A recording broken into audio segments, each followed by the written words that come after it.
사도행전 1장 15절에서 26절까지 말씀입니다. 제목은 증언할 사람이 되게 하여야 하리라 라는 제목으로 우리 함께 말씀을 나누어 보도록 하겠습니다. 함께 읽어볼까요? 모인 무리의 시작. 모인 무리의 수가 약 120명이나 되더라. 그때에 베드로가 그 형제들 가운데 일어서서 이르되, 형제들아, 성령이 다윗의 입을 통하여 예수 잡는 자들의 길잡이가 된 유다를 가리켜 미리 말씀하신 성경이 응하였으니 마땅하도다. 이 사람은 본래 우리 수 가운데 참여하여 이 직무의 한 직분을 맡았던 자라. 이 사람의 불의의 삭수로 밭을 사고 후에 몸이 곤두박질하여 배가 터져 창자가 다 흘러나온지라. 이 일이 예루살렘에 사는 모든 사람에게 알리어져 그의 말로는 그 밭을 아겔다마라 하니 이는 피밭이라는 뜻이라. 시편에 기록되었으되 그의 거처를 황폐하게 하시며 거기 거하는 자가 없게 하소서 하였고, 또 일렀으되 그의 직분을 타인이 취하게 하소서 하였도다.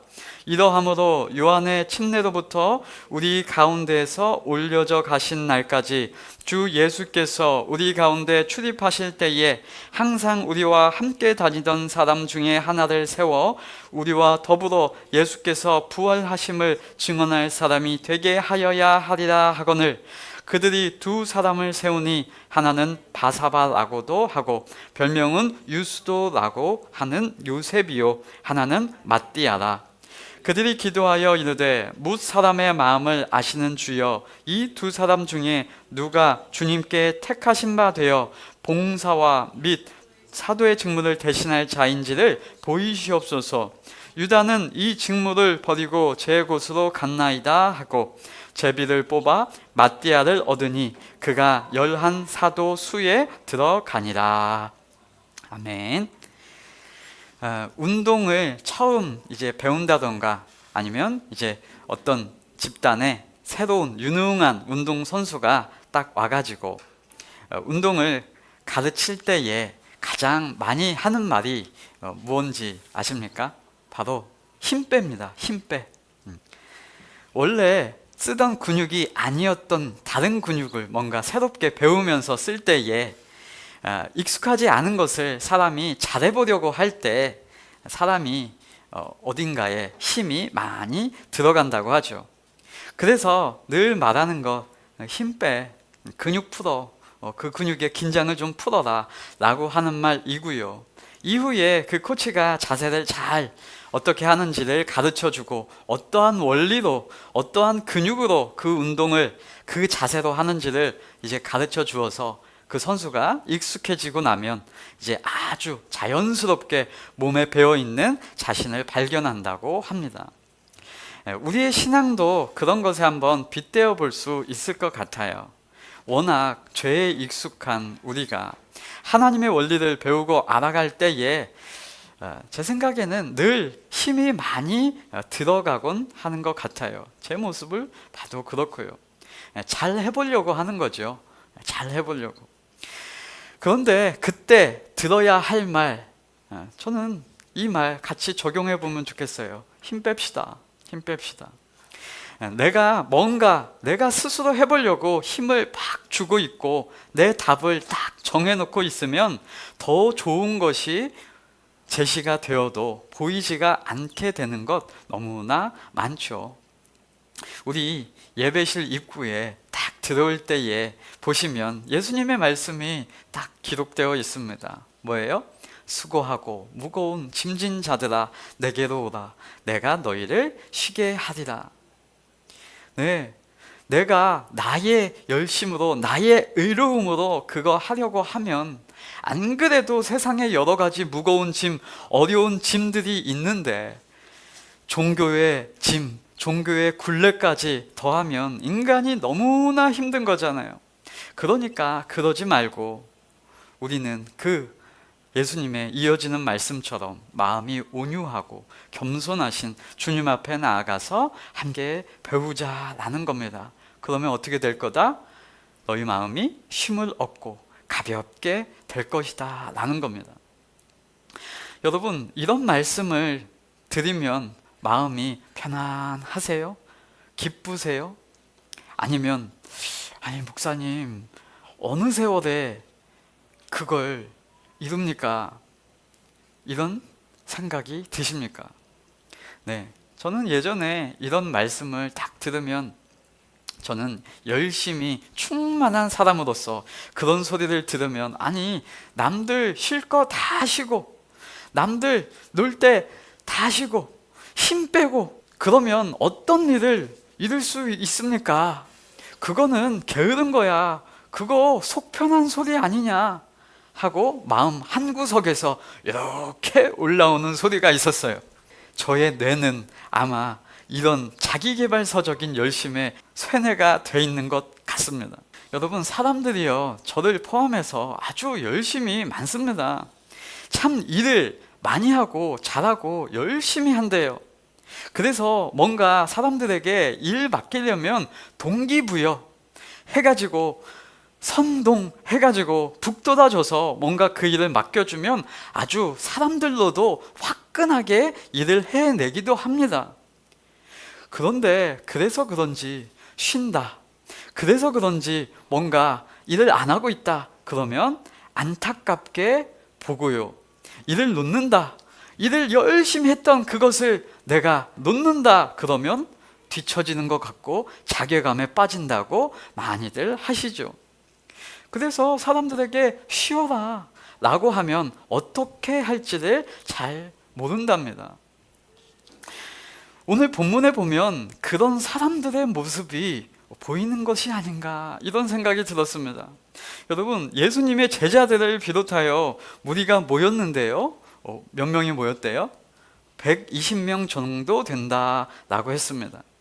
이 사람들의 지금 상황이 어떤가 생각을 해보면, 여러분 지난주를 기억해 보십시오. 자신들이 따르던 예수님이 지금 죽으셨다가 부활하셨고 이제 이 예루살렘이 회복되고 독립되는가 이땐가 예수님께 그 열정이 가득 찬 마음을 질문으로 딱 했는데, 역시 예수님이 능력자시고 예수님이 이 나라 회복시키시고 이 나라의 왕이 되시는가 보다 하고 생각하고 있었는데 예수님은 웬걸 너희는 그거 너희가 신경 쓸 바 아니야, 너희가 알 바 아니야 라고 하시면서 예수님이 제자들에게 하라는 거 한 가지, 예루살렘 떠나지 말고 기다려 라고 하십니다. 하나님이 약속하신 거 보내줄 테니까 그거 기다려 라고 말을 합니다.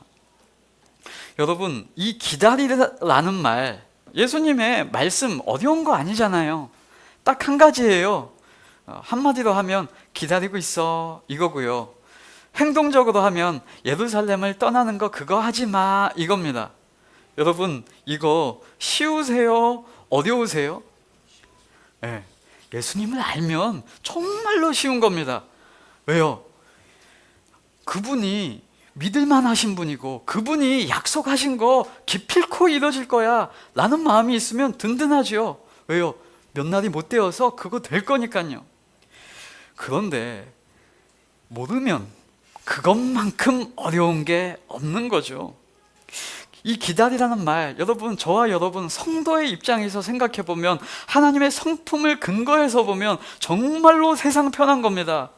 얼마나 쉬워요? 하나님이 지금껏 일해 오신 것처럼, 죽으시고 3일 만에 부활하시는 것이 성취된 것처럼 기필코 무슨 일이 있어도 사람들이 모두가 방해하여도 그 일 이루시겠구나, 사람의 힘으로 되는 것이 아니라 하나님이 역사하신다고, 와, 오늘도 약속하시는구나, 그럼 자기들 할 일 하고 있으면 되잖아요. 예수님이 지금 어려운 거 말씀하신 게 아니잖아요. 하라는 거 딱 한 가지입니다. 기다리고 있어 그거죠. 근데 하나님의 일하심을 모르는 이 죄인의 습성, 죄인의 이 마음이 있으면 어떨까요? 기다려, 그것만큼 불안한 마음이 없는 겁니다. 여러분, 우리 자녀들 다 키워보셨잖아요. 자녀 키울 때 아이들의 인내심이 어떻게 결정된다고 많이 얘기합니까? 부모와의 신뢰도가 쌓여갈수록 이게 커진다고 많이 얘기를 하죠. 처음에 말을 알아들을 때 이 자녀에게 기다리고 있어, 엄마가 그거 갔다 와서 해줄게 라고 하면 잘 못 듣는데요. 그렇죠? 근데 조금씩 이 부모와의 신뢰가 쌓여가고 이분은 해준다고 했으면 무조건 지켜, 기필코 언젠가는 우리 아빠는 약속 꼭 지키는 사람이야 라고 하는 인식이 쌓이면 이 아이가 기다리고 라고 하는 것에 익숙해진다고 말을 많이 합니다. 근데 부모의 신실함을 이 아이가 몰라, 의심해, 안 해줄 것 같아. 그럼 못 믿고 금방 딴짓을 해버리는 경우가 많습니다. 왜요?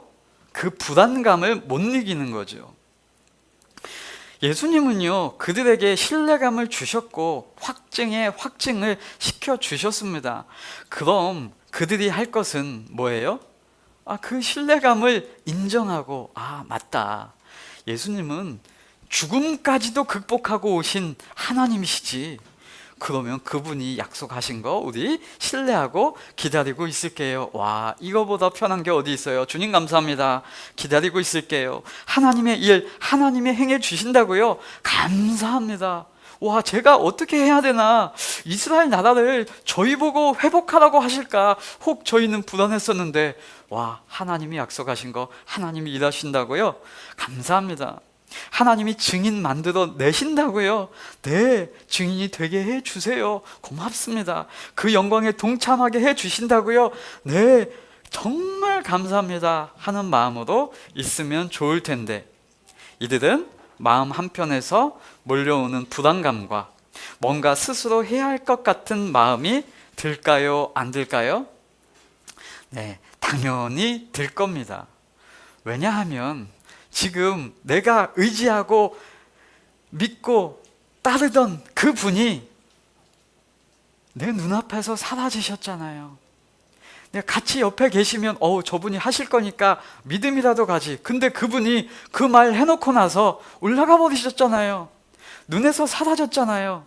그러니까 인간적인 마음, 내 눈앞에 없으면 불안하고 뭔가 내가 또 무언가 해야 할 것 같은 마음이 충분히 들 수 있다는 겁니다. 인간이 불안하고 힘들 때 이제 자동으로 나오는 거, 현실에 처해진 성도에게 할 수 있는 것 뭐예요?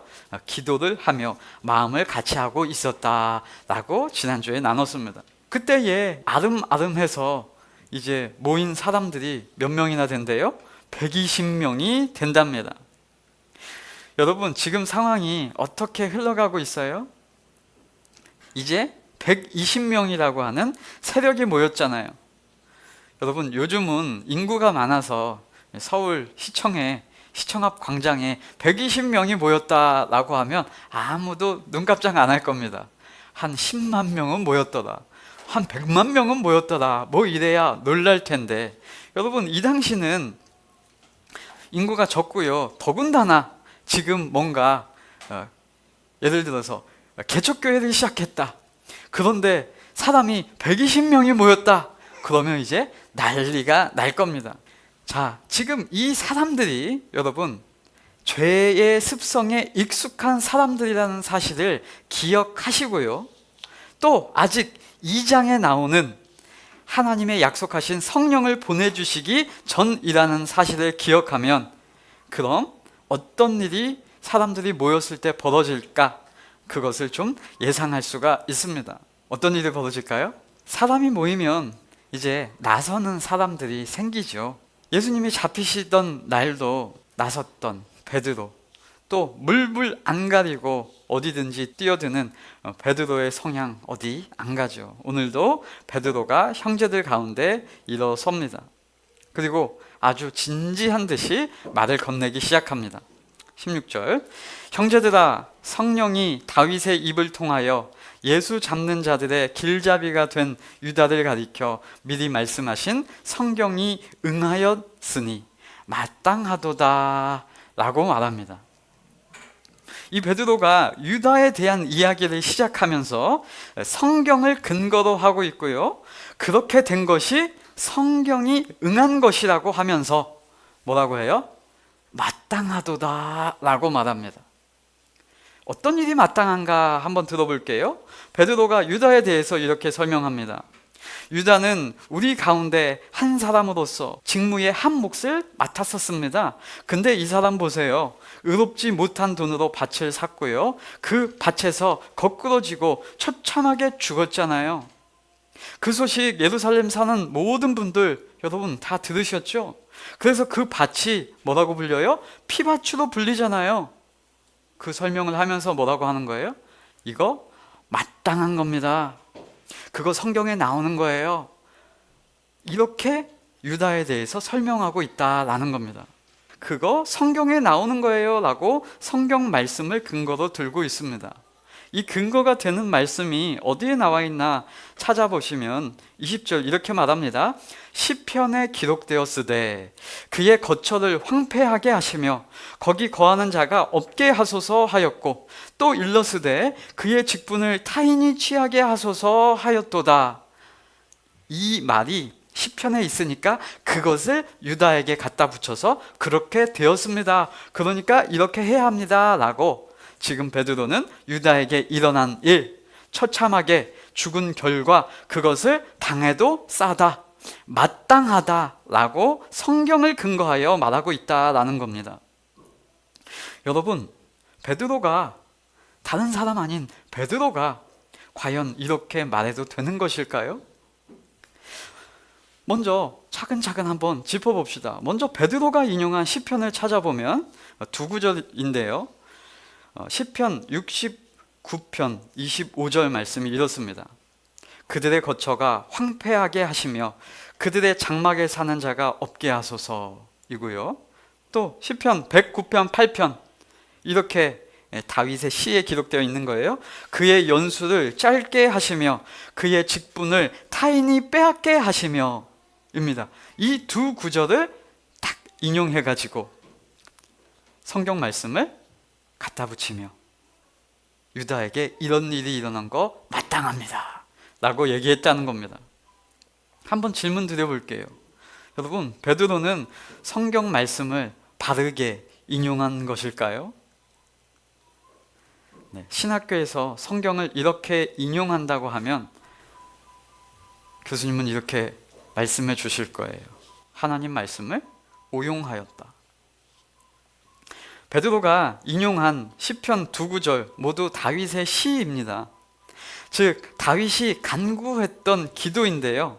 지금 다윗은 어떤 악한 자, 자기를 대적하고 자신을 비난하고 공격하는 자에 대해서 아주 참혹하게 벌을 내려달라고, 하나님 저 사람 심판해달라고, 수명 줄여달라고, 이어지는 말씀이 뭐냐면 자식들 고아되게 해달라고, 아내는 과부가 되게 해주시고 거지가 되게 해주시고 빚쟁이가 되게 하시고 아주 사정없이 그들을 저주하는 것 같은 마음을 토로하는 식구 중에 한 구절을 유다에게 인용했다라는 거예요. 이걸 가져다가 유다에게 적용해서 그렇게 한 기도가 그에게 응했습니다. 이거 성령이 다윗에게 말씀하신 그 기도 지금 오늘날 이거 유다에게 응한 거예요. 이거 마땅한 일입니다 라고 적용하면 되느냐 말입니다. 자, 이 말을 누가 하고 있어요? 예수님을 닭 울기 전 3번이나 저주하고 부인하고 떠난 베드로가 하고 있단 말이에요. 그럼 이렇게 질문해 볼까요? 베드로에게는 그 일이 임하지 않은 것이 마땅한 일인가요? 여러분, 이런 인용 정말로 주의해야 하는 부분입니다. 무조건 성경에 나온다고 해서, 성경에 나오는데 우리가 익숙한 인물이라고 해서, 예수님의 제자가 했다는 말이라고 해서 무조건 성경을 인용한다고 해서, 또 이 사람들이 기도하는 사람들이라고 해서 그 사람이 하는 말이 다 옳다고 하나님의 뜻이라고 생각해서는 안 된다는 것입니다. 예나 지금이나 여러분, 사람들이, 죄에 익숙한 사람들이 성경을 오용하는 경우 참 많고요. 기도한다는 권위로 사람을 가스라이팅 하는 경우 우리 심심치 않게 찾아볼 수가 있습니다. 나 기도하는 사람이야. 내가 기도해 봤더니 이렇게 해야 돼. 성경 말씀에서도 이런 구절에 이렇게 나와 있잖아. 네. 여러분, 이거 굉장히 주의하셔야 한단 말이에요. 여러분, 성경의 오용의 사례 너무나 많지만 가장 대표적인 사례가 뭐예요? 복음서에 나오죠. 예수님이 40일간 금식하시고 사탄에게 시험 받으실 때, 사탄이 예수님을 시험할 때 뭘 가지고 시험하더라? 네, 기록되었으되입니다. 기록되었으되. 시편의 말씀을 가지고, 성경의 말씀을 가지고 사탄이 예수님에게 시험하는 거예요. 사탄은 그냥 자기 얘기, 자기 주관, 자기 생각을 얘기하는 것이 아니라 성경 기록된 말씀을 가지고 예수님께 시험했다는 사실도 우리는 기억하실 겁니다. 마태복음 4장 읽어볼게요. 4장 5절. 그때에 악마는 예수를 그 거룩한 도성으로 데리고 가서 성전 꼭대기에 세우고 말하였다. 네가 하나님의 아들이거든 여기서 뛰어내려 보아라. 성경에 기록하기를, 시편 말씀입니다. 하나님이 너를 위하여 자기 천사들에게 명하실 것이다. 그리고 그들이 손으로 너를 떠받쳐서 너의 발이 돌에 부딪히지 않게 할 것이다 라고 하였다. 그러니까 뛰어내려 봐 라고 사탄이 시편 말씀을 근거로 예수님에게 시험해 보았다라는 겁니다. 그뿐만 아니라 여러분, 유대교 지도자들도 기록된 성경 말씀을 근거로 유대교라고 하는 예수님의 말씀과 뜻과 전혀 다른 그 교리를 만들어냈고, 그 말씀을 본래 의미와 다르게 왜곡하여서 가르치는 모습도 예수님이 지적해 주셨잖아요. 그 유대교는 성경을 근거로, 하나님의 그 율법, 하나님의 말씀을 근거로 그들만의 생각, 해석을 덧붙여서 교리를 만들었고 그 교를 만든 것이잖아요. 그러면서 그 근거를 가지고 예수님을 신성모독이도다 라고 하면서 대적하고 죽이려고 했고 말씀을 오용했다는 것도 기억하셔야 한다라는 겁니다. 자, 그러면 한번 생각해 보아야죠. 여러분, 지금도 많은 이단들도 성경 말씀을 근거로 오용하고 오역하고 잘못되게 적용하고 있는데 그들은 왜 그렇게 하는 걸까요? 왜 그렇게 하는 걸까요? 혹시 그들이 하나님의 뜻을 바르게 이뤄야 돼 라고 하는 생각으로 그럴까요? 아니면 내가 이루려고 하는 바가 있는데 그 이루려고 하는 바의 근거가 성경 말씀에 있네, 이거 갖다 쓰면 되겠네 라고 하는 생각일까요? 네, 후자죠, 후자. 여러분, 하나님의 뜻을 이루려고 하면 하나님의 뜻을 바르게 이해하고 그 하나님의 심정의 기초에서 말하여야 하는데 그러지 않았던 것이고, 이들은 자신이 이루려고 하는 바, 목적이 있었던 것입니다. 내 주장이 있고 내 주제가 있고 내 생각이 있어. 그것을 내가 말하려고 한다면 그 근거를 가장 저들이 권위 있다고 생각하는 그것을 가지고 와서 차용해서 내 주장에 뒷받침하는 내용으로 삼는다면 그것은 오용이 될 가능성이 너무나 많다라는 겁니다. 내 생각이 있고 내 주장이 있는데 그걸 이루려고 그 성경 구절들을 조목조목 가져와서 짜맞추게 하면 당연히 그 말에 합당한 근거를 제시하는 것 같고 자신의 뜻에 성경적 근거가 세워지는 거잖아요. 그렇게 하면 안 된다라고 하는 것입니다. 자, 한번 베드로로 돌아가서 생각을 해보겠습니다. 이 베드로 성경의 말씀 인용한 거 맞지요? 그 근거를 시편의 말씀으로 근거를 들면서 유다가 그렇게 죽은 것이 마땅하도다라고 말했습니다. 그런데요, 그거 바르게 인용했냐라는 것입니다. 그걸 혹시 자신에게 적용했다면 베드로는 과연 그 자리에 있을 수 있는 자이냐 말이에요. 훗날 그걸 사도 바울에게 적용한다면 사도 바울이라고 하는 사람은 나올 수 있느냐 말입니다. 그걸 또 그대로 적용해서 훗날 스데반 집사님에게 적용한다면 스데반 집사님이 돌 맞아 죽은 걸 가지고 그에게 마땅히 돌 맞아 죽을 만하였다라고 말할 수 있느냐 말입니다. 성경의 대답은 그렇지 않다라는 것이죠. 여러분, 성경 말씀은 하나님의 말씀입니다. 인정하시죠?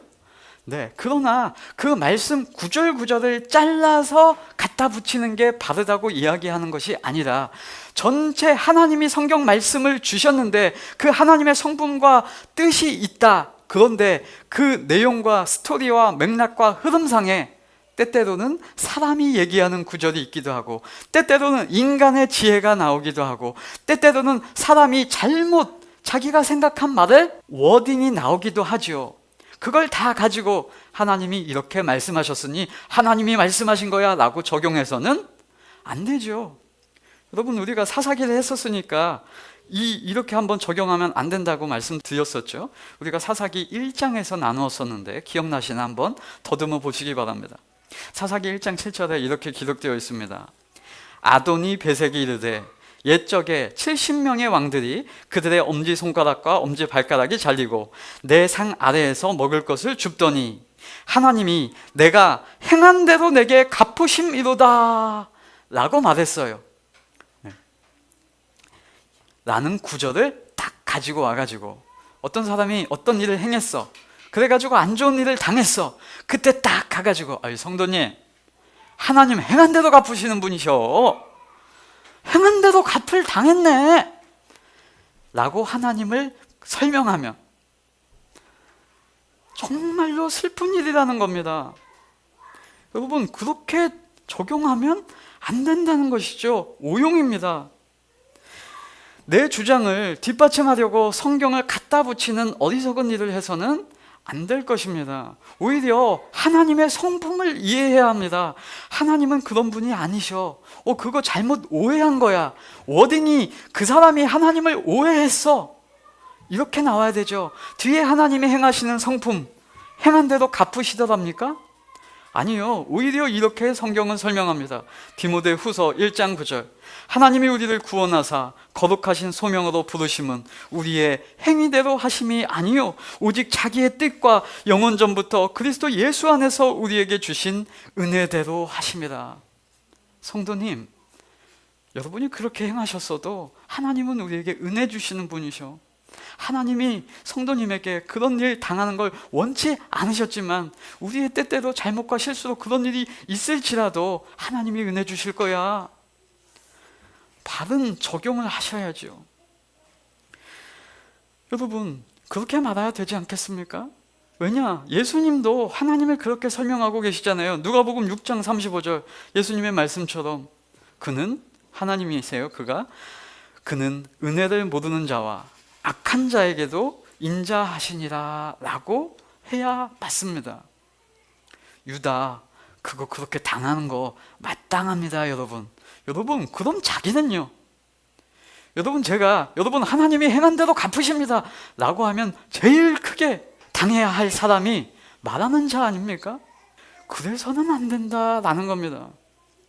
이렇게 베드로가 말했어야 한다라고 저는 주장합니다. 여러분, 우리라고 유다보다 낫습니까?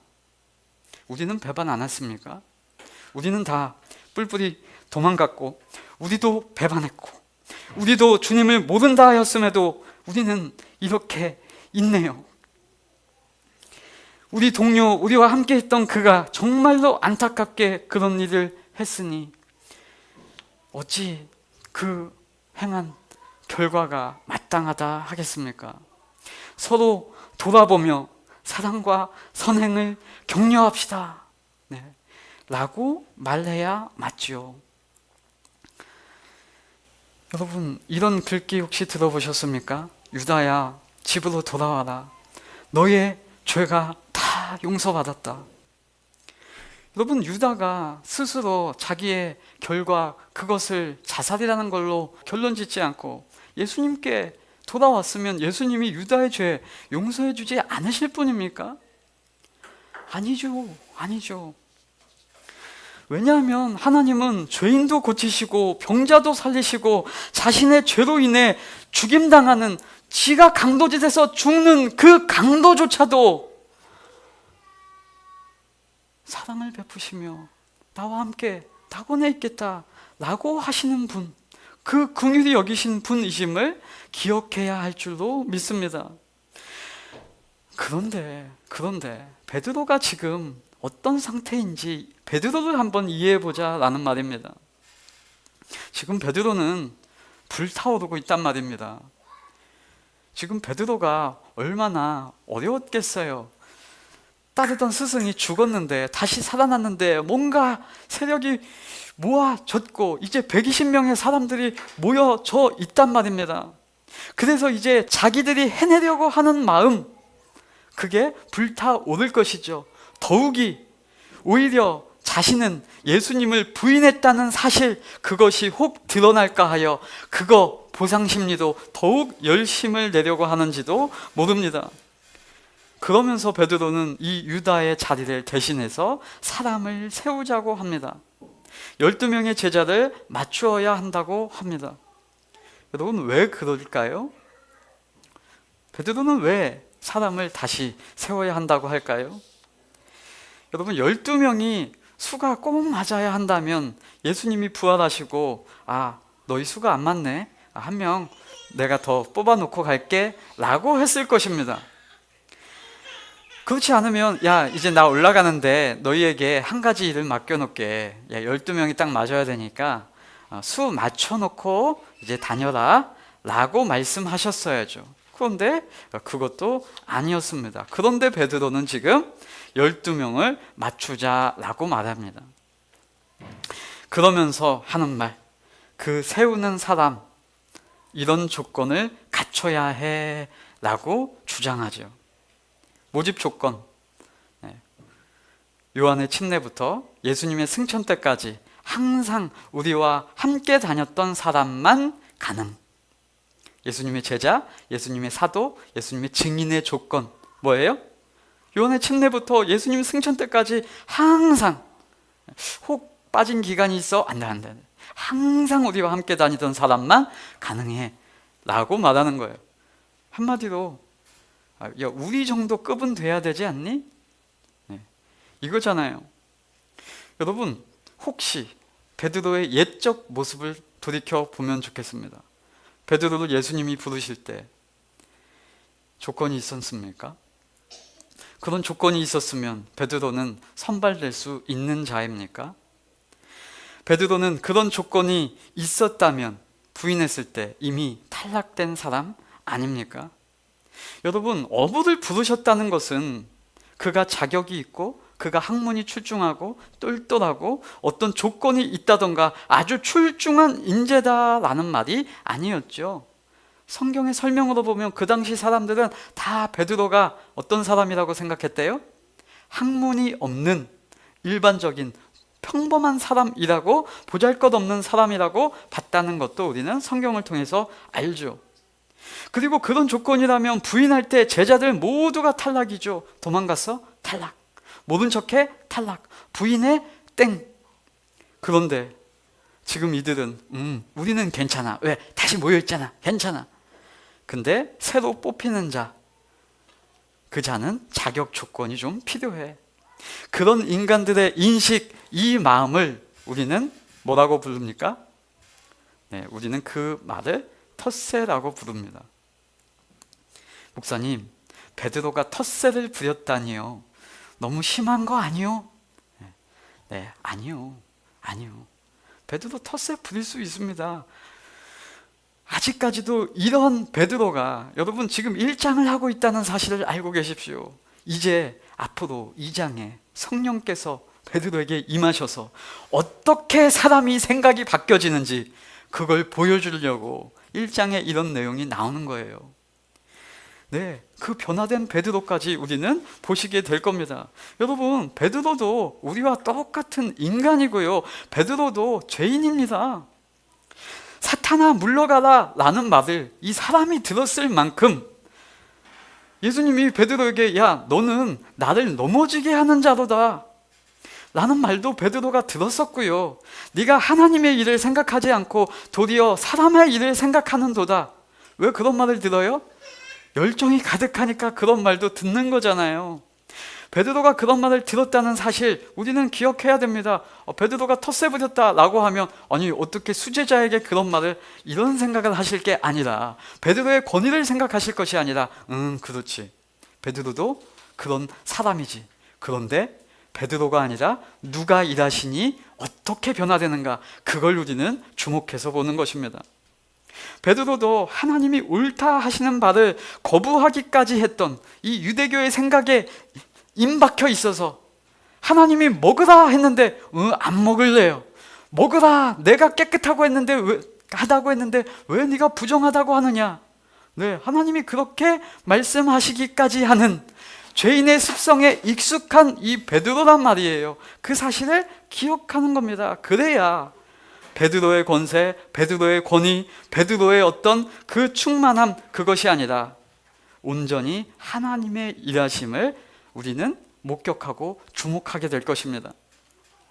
자, 재밌는 것은 이들이 여러분 결의를 했어요. 결국 그 조건에 합당한 사람을 추천해봐 해가지고 우리 정도는 돼야지 하면서 늘 예수님을 따라다니고 우리와 함께 했던 사람, 그래서 유다를 대신해서 직분을 줘서 일시키고 사람을 세우기로 이제 아무도 말이 없었던 거죠. 그 정도는 돼야 사도지라고 다 동의가 됐었던 모양입니다. 그래서 두 사람이 선발되었죠. 누구예요? 요셉이라고 하는 사람하고 마띠아라고 하는 사람, 두 사람이 선발됩니다.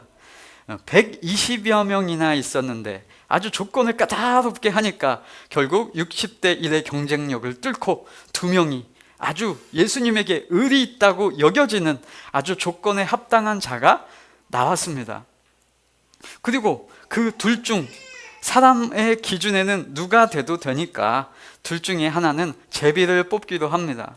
그러면서 그냥 제비를 뽑으면 이제 명분이 안 서잖아요. 그러니까 뭘 하고 제비를 뽑더라? 기도를 합니다. 여러분, 기도의 내용을 보세요. 아주 거창합니다. 24절 이렇게 기도하는 거예요. 두 사람을 딱 놓고 제비 뽑기 전에 뭇 사람의 마음을 아시는 주여, 이 두 사람 중에 누가 주님께 택하신 바 되어 봉사와 및 사도의 직무를 대신할 자인지를 보이시옵소서. 유다는 이 직무를 버리고 제 곳으로 갔나이다. 여러분, 기도 이렇게 기도하는 것이 아니라고 말씀드렸던 기억이 얼핏 드시죠? 예수님이 뽑으라? 근데 일단 뽑을 거야. 우리는 뽑을 거야. 그리고 조건, 예수님의 조건이 아니고 우리가 생각해 봤을 때 이 조건이야. 그리고 이 둘 중에, 하나님 둘 중에 누군지만 정해주세요. 이게 이들의 기도였습니다. 마치 하나님은 유다가 없어진 것 몰랐던 듯이 보고를 하며 사람의 마음을 감찰해서 주님께서 뽑아주셨다는 명분을 가지며 또 그가 수행할 것은 봉사와 사도의 직무를 대신할 그런 자를 뽑습니다. 지금 이들의 의도가 뭐였어요? 오늘 제목이 증언할 사람이 되게 하여야 하리라. 누가 하겠다? 우리 중에 이런 사람, 조건이 맞는 사람 뽑아가지고 증언할 사람이 되게 하자라는 의도를 가지고 있단 말이에요. 누가 나왔어요? 기도하고 딱 뽑으니까 마띠아가 나왔어요. 그런데 성경이 정말로 재밌는 게 이런 거예요. 이렇게 요란하게, 거창하게, 진중하게 120의 하나를 뽑아낸 그 마띠아, 이후 성경에 사도의 직분을 대신하는 그런 일들이 나온다, 안 나온다? 이런 방구 없습니다. 1도 없어요. 마띠아 이름이 여기서 끝납니다. 마치 성경이 이렇게 말하는 것 같아요.